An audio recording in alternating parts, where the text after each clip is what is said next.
take a look at this. Corporate America promised to hire a lot more non-white people. Folks, don't use people of color. That excludes us from humanity, and that is reprobate for them to do. And then it actually did. Good point. You know, the thing that I'm gonna read this. I heard some other younger content creators saying, "Can you believe that now they're discriminating against white people?" I got some sad news for all our young listeners out there, people listening live or in replay. This has been going on for generations. This is just the uptick that occurs. It's anti-whiteism is incremental, and so it's just steady. But I have been refused many jobs. Lots of white guys older than me refused many jobs because they were discriminating against us to bring for all these years non-whites and females. But what's interesting, actually, there's another story right here, and I'll just read one line from it. This is from last year, talking about this same stuff right here. This is, let's see, where do I have it? It's right here. 1 in 6 hiring managers have been told, and this is, of course, they're going to give numbers that are conservative in the general sense of the word for what they're actually doing, but have been told to stop hiring white men. This is just last year. And these are these same big corporate companies. It was obviously more than 1 in 6. But it says here that additionally, this is the second line in this article, and I want to thank Kate for finding this for me. It says 14% of hiring managers said they have also been told to deprioritize hiring white women. There's an interesting thing there. Of course, increasingly, the anti-whites don't need white women to participate to undermine Western civilization. But if they're told to deprioritize hiring white females, then that means at some point they were prioritized, and they couldn't be prioritized over anybody but white guys. But we look here, it says the year after Black Lives Matter protests, the S&P 100 added more than 300,000 jobs, folks. And we're not talking about like noble jobs. All working for a living is a noble thing. We're not talking about just like the janitor here. We're talking about the S&P 100 added more than 300,000 jobs, and 94% of those went to non-white people, which means that 94% of the time in hiring, they were actively discriminating against white people. So how is that not a crime against humanity, by the way? How is that something that is celebrated and touted by Bloomberg as if that is a celebratory thing? Imagine you did that in India and you said, okay, well, 94% of our top jobs are now going to Chinese people or going to Africans. How would the Indian people feel about being replaced in their own employment? Like, that's a big deal, employment. This is how you put food on your table. This is how you have a life. This is how you raise children. And now we're being removed from the employment square. Now it's not just about censorship. Now it's about taking money from us. So the whole thing to me is just, it is such a crime against humanity. For this to be touted and celebrated is sick. It is disgusting. And when I saw this stat, I gasped. I could not believe it. At first I didn't. I thought, oh, it must just be service industry jobs. But when I looked closer, I saw that no, it was like managerial jobs. And now they're going for the CEOs. Now they're going for the top dogs of the companies. But what was interesting is that they're also removing Black people from the square as well. If you look closely at the stats, it's Asian people that are rising to the top. And that's not a surprise. That it really is not. So you're just going to replace white people with high IQ Asian people. So it's still an affront to Blacks who think that, oh, well, we're winning the diversity war. No, you're not. You're being replaced by Asians and Indians. Yeah, and that's what you see happening in wholesale in Canada and Australia. They bring in high IQ non-white people to be the new managerial leading caste, which is what's becoming of the West, is a place that also has caste like India.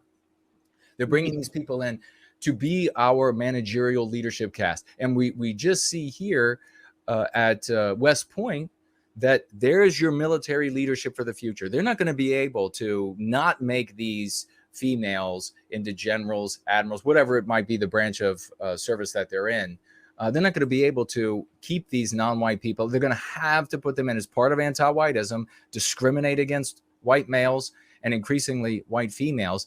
And you see in the corporate America where the enormous salaries are, and this is the thing that I try to, it drives me nuts, because you have these people, like we had a battle. Kate had a battle with a female on Twitter months back that was saying, oh, any white guy that is saying he's having any hard time getting a good job is a liar. He's just a lazy. He's just overtaken with lethargy. That's all it is.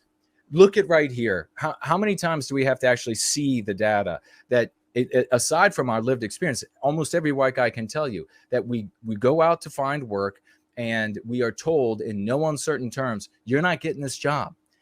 We are diversifying the company. We are, and it's to various degrees, and the human resource departments will tell you. I've had them actually tell me outright, not you. It doesn't matter how you did in school. It doesn't matter how many times you've won awards at previous employers. It doesn't matter. None of that matters. All that matters is you are a white male. What does this end up doing for a person's life?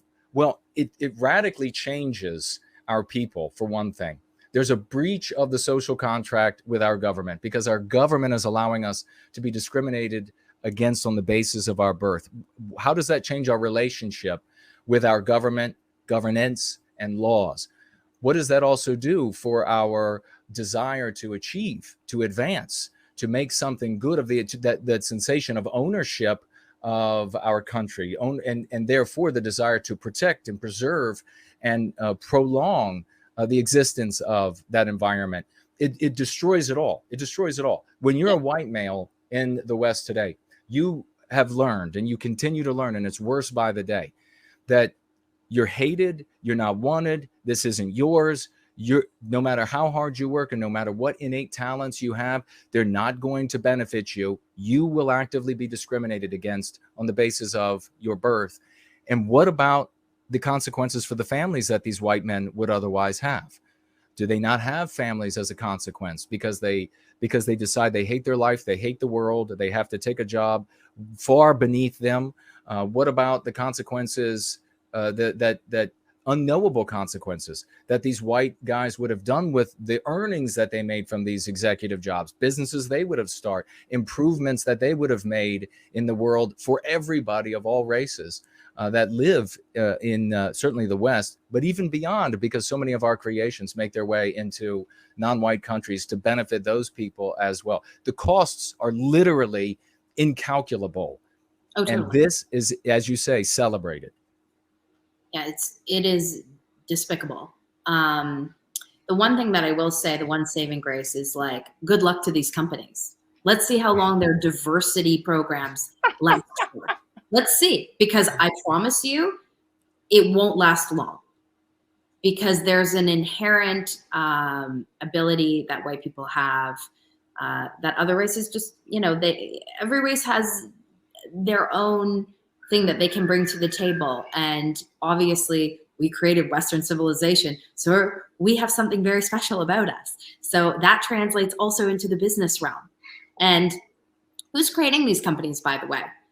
Do we have a diverse profile of the people creating them? Because I promise you they're whites and Jews. That's who's creating these companies. That's right. And so I do find it interesting that they're willing to die for diversity. Really, they're willing to lose money for the sake of diversity. It's hilarious. And there is a little bit of me that will be happy when I see the revenge element, right? Like when I see the downfall of these companies. Something about it will make me smile with glee, because this is exactly what you asked for. What did you think was going to happen? And the other thing that's interesting is how many discrimination lawsuits are they going to have in their hands? Not from white people, but from the diversity cast that they have hired. Yeah. And then it doesn't work out. Oh, okay, you're fired now. Oh, no. I'm suing for discrimination, because you know how litigious these people can be. Yeah. And, that's going to cost companies how much money, right?